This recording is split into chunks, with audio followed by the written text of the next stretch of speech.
They still refused to come out of the building. Then, without warning, it was burned to the ground.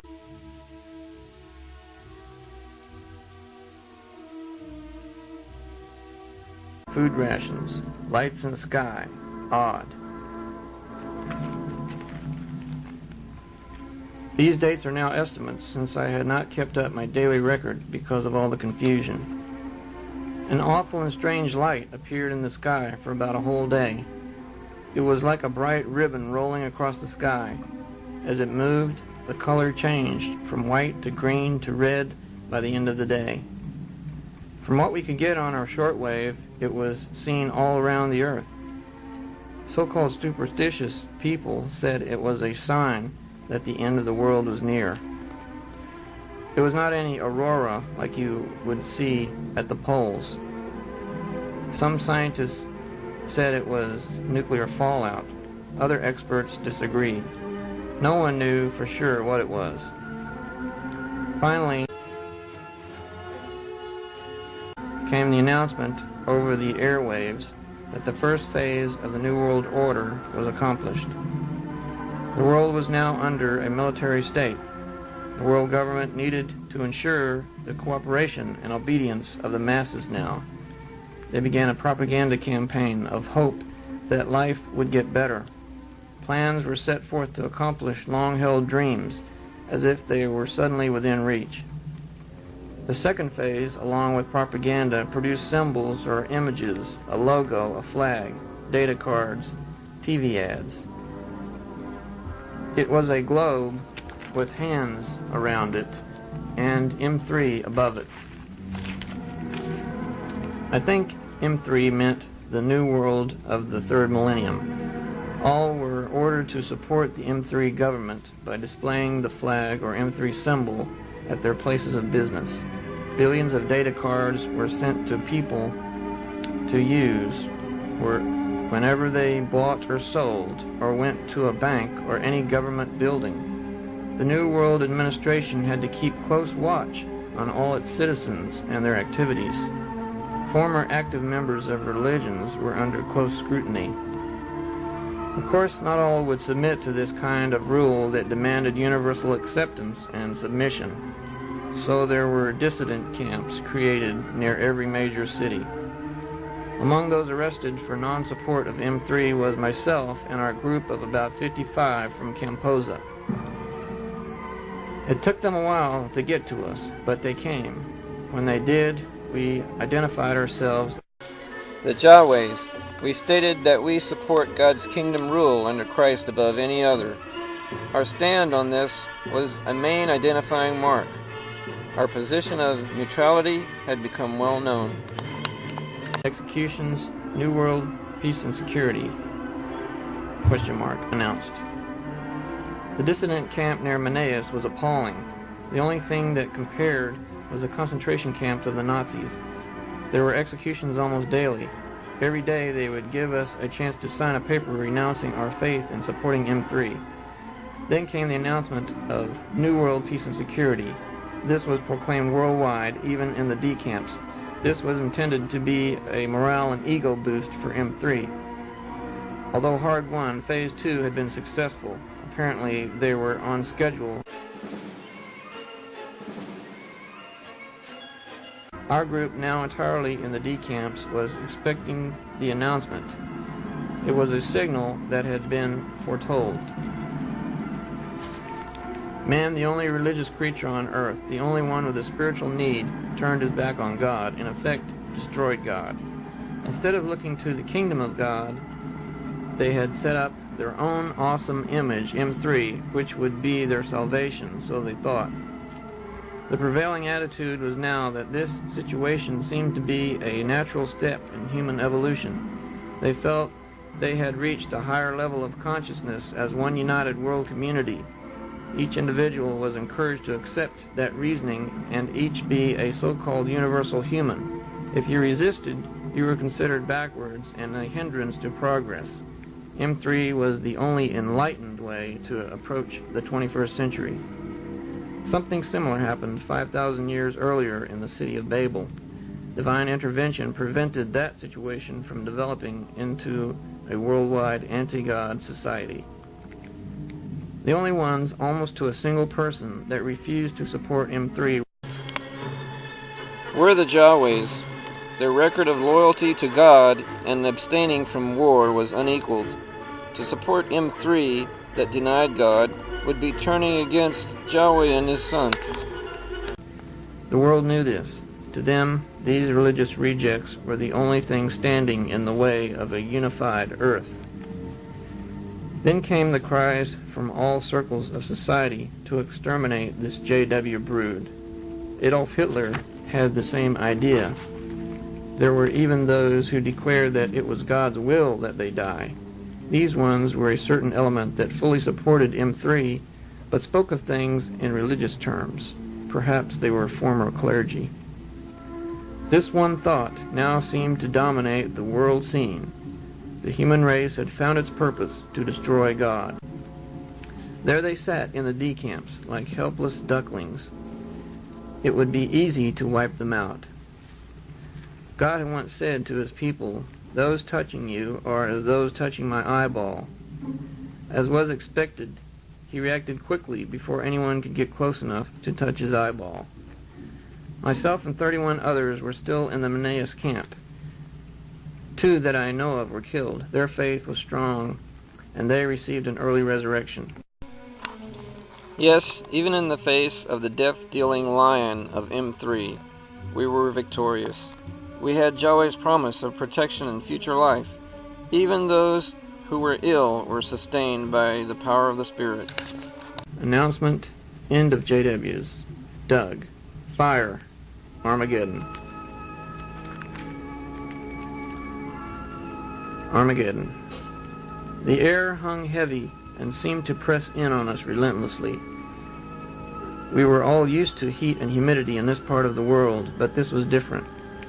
The subjects of the pressing moment, the ones who were figuratively in the center of the earth, the waiting seemed long, but we were not afraid.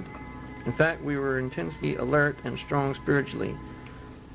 Among our group in the camp were witnesses from all over the area. In our prayer meetings, everyone was receiving counseling and comforting. Our spirit, bound up with God's Spirit, was impossible to defeat. The general attitude was one of elation and expectation of deliverance. Time came for announcing their intentions to us. I think the only reason they were telling us was to frighten us and watch for weakness or breakdown in any of us. It made us rejoice because we knew the end of this wicked world was now upon us. I can't say what time of day it was or even the exact date. The date is an estimate. Dark clouds had been gathering for many hours. All were called out into the main courtyard. About 30 heavily armed men were waiting. More men were getting out of trucks. Beyond the fence, tanks were lining up facing the camp. A wind was stirring up high. It was evidently causing unusually cool air to rush down from above in that area. It felt strange. We knew winds of destruction were about to be released. All of you misfits must go. Since you still stubbornly refuse to support the destiny of the human race, M3, you do not belong. We have no use for you. You are nothing but waste product that must be disposed of. By order of the High Command, you will be eliminated. Many of your brothers in other camps in North America and Europe have joined us. You are more stubborn, more stupid than the others of your kind around the world. I knew this statement to be a lie. We all knew that the great majority of Yahweh's people were keeping integrity to him. Our camp was not any different in that sense. This is your last warning. Stay under Yahweh and die, or join M3. Then we will begin the executions immediately. He selected 3 soldiers and gave them some kind of instructions. They approached the part of the crowd that I was in. There were approximately 500 of us as prisoners. They were lining up prisoners and walking them over to the barracks buildings. It looked as though they were going to shoot us in an area where no one could escape. One of the women fell, and before anyone could help her, a soldier called out, "Leave her alone! Get away from her!" He walked up to her and said, "Get up! You slimes make me sick." Then he kicked her. That voice sounded familiar. I was close enough and stepped between him and my sister. He raised his rifle to strike me, then, seeing my face, stopped himself. He recognized me, and I him. It was Doug. It was a painful shock to me. "Well, brother," he said, and laughed. Then sarcastically added, "I so wanted to see you again." "So this is what you've become," was all I could say. For a second he looked almost ashamed, then his hatred took over. "Which is a lot more than what you will become. Move along." He pushed me toward the execution area. Before we were all lined up against the wall, he blurted out, "You always thought you were better than me. Look where this religion has gotten you." His hate was eating him alive. "Soon I'll finally be rid of you." He was losing control. He tried to shoot me in the back. Then the gun would not fire. I turned around to look at him, point the gun up at the sky, and fire a few rounds. There was a crack of thunder overhead. Seconds later, we were in front of the wall, the first group to be shot. Doug stepped forward and boldly yelled, "There is no Yahweh to save you." As they aimed their weapons, a hissing sound came out of the sky. In a blaze of white light, a beam of fire or something hit Doug first, then the other two soldiers. They were gone. All that remained was a pile of ashes where they stood. It was the power of Yahweh. According to his promise, there was no question. He was fighting for his people now. With those 3 lightning firebolts, the sky became alive with crackling energy. The rest of the soldiers ran in confusion and panic. A strong wind rushed into the area. The storm of Armageddon was on. More firebolts took out soldiers, 1, 2, or several at a time. Fireballs rained down, destroying their tanks and trucks. The flying debris did not touch any of the Yahwehs who were looking on in awe. This was due to a shield of translucent energy covering us like a dome. Our deliverance from harm was executed in a matter of seconds. However, we heard the distant roar and saw the lights on the horizon for hours as the battle raged over the earth. All the so-called wise luminaries of the world could not come up with the scientific explanation for this cosmic cataclysm. They knew where it was coming from and why. The timing was at the moment when orders were beginning to be carried out to destroy the Yahwehs. The general was being slaughtered was proof of the source. And of course, the sheer overwhelming and universal destruction showed it was God's war. This was the foretold final war of Jehovah God to purge this earth of wickedness. Armageddon, or Harmageddon in Hebrew, was the world situation of the nations in complete rebellion against God, with no way out for them. Nothing so severe and fearsome has ever happened or will happen again on this earth. Reports we learned of later showed Yahweh's awesome power displayed.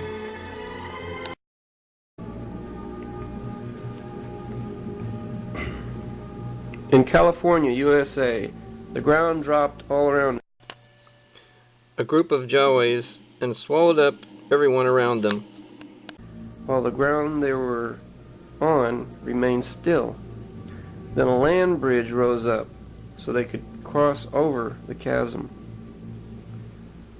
On many islands of the South Pacific, Yahwehs were found secure and unharmed after huge waves swept everyone else into the sea. In the plains of North America, JW's homes were untouched by thousands of twisters that flattened all other buildings. In Africa, cities burned, but Yahwehs were not burned at all. With the smoke rose songs of praise. Hundreds took shelter in caves in the Middle East, but were buried alive. God's people there were huddled together out in the open and were preserved alive. A cloud surrounded them in Norway and protected them from madness that gripped the minds of the masses there. The ones in Sri Lanka were put on a boat to drift in the Indian Ocean. It slowly came back to shore to find the entire island and India's coastlines devoid of human life. In Japan, planes were descending on a large camp outside Tokyo when they just vanished. They could not touch Yahweh's people. These are just some of the reports I've heard of our God Yahweh's marvelous and powerful deliverance of his people during the great battle of Armageddon. Near the end of that world destruction was a horrible sound that could be heard everywhere on the planet. It sounded like screaming from the heavens, but unlike anything ever heard before. It was thought by many to be the evil spirits being hurled into their abyss. Finally, it was over. There was the greatest stillness and peace. The earth had been cleansed of its corruption. TR 1.7 Spring. Resurrection begins. Building homes. Plans. Dave, Carla, Zena, Jose. After the storm, to be alive. With hearts full of awe and thanksgiving, we emerged from the rubble. What a joy and privilege to be a survivor. Shouts and songs of praise filled the valleys and plains and mountains of the new earth each day and night. It is hard to describe the relief of not worrying about crime, war, sickness, or disasters. To be able to sleep out on your porch or roof at night was a great feeling. New houses did not need locks or alarms. True peace and security now prevailed. Animals once considered wild and dangerous were now welcomed in your backyard. Even small children could be around tigers and bears without any fear. It is taking time for some animals to approach strangers, though. One of the greatest thrills of this cleansed earth is the miracle of the resurrection. It was just over a year since Armageddon when the dead began to come back. Cemeteries were becoming places of the most triumphant joy and celebrating instead of sorrow. Gravestones were being piled up, buried, or built into buildings. Everywhere we were hearing good news and not bad. Humankind was changing over to a life-oriented society instead of death-oriented as it used to be. The cleanup work has been tremendous, but yet enjoyable. It has kept us busy until this very day. Everyone has a part in the cleanup, rebuilding, and cultivating to help start making Earth a paradise.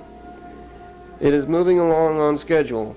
Praise Jehovah for his loving kindness in providing this work. Whatever the birds did not eat of the dead has been disposed of quickly by other means. Eventually, cities of ruins are torn down, bombed, or buried, depending on what it needs. The work is done on a reasonable timetable. Plenty of time is allowed each day and week for relaxation, recreation, and of course, worship. TR 4.11 Summer. My father. Housing, teaching, etc. Just about 4 weeks ago, I was helping Javier and Dana harvest grapes when a messenger came. He had a letter from the administration office on the east coast of North America. It said Gene Daltrey had been resurrected. My father was back. I traveled to him as fast as possible. He came to South America with me. Now he is getting settled into his new life here with me. He is responding well to the education program of the New World Society. After some late nights and much reflection, I was able to complete this writing.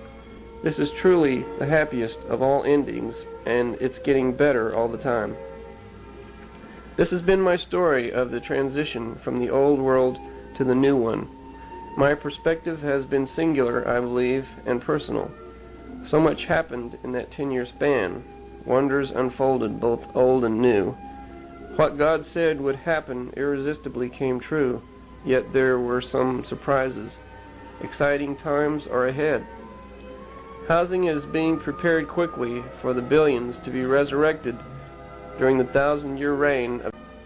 We have already seen David and Solomon raised, and expect other faithful men of old to be raised soon. They are to serve as princes in the new earth under the new heavens, as the Bible calls it. My father and I are helping to construct a new school. Just as millions who have been brought back from the dead, he is feeling stronger and even looking younger every day. That goes for everyone that submits to the kingdom rule. This is part of a conversation we had today. You know, son, this part of the earth is so beautiful. I never knew there were such plants and flowers. My old garden was just a small taste of this beauty. That's so true, Dad. Every part of the earth has its own beauty, and everyone that lives there, wherever it is, will help bring it out to its best. I would love to travel to all those places with you, son. Another thing I'll enjoy is getting to know you as a friend. That's the way it should be between a father and son. Yes, I will enjoy it too. Thanks to Jehovah, it was the love between a father and son that made all this possible. And so the earth is well on its way to being healed. Man's dream of a paradise of endless life will become reality. With help of heavenly rulers, each person will reach his full potential and finally perfection. By the end of the 1,000 years, God's footstool, the earth, will fully be a beautiful jewel of glory for him. I am so happy and thankful to have had a part in it. And for me, it all started with 2004.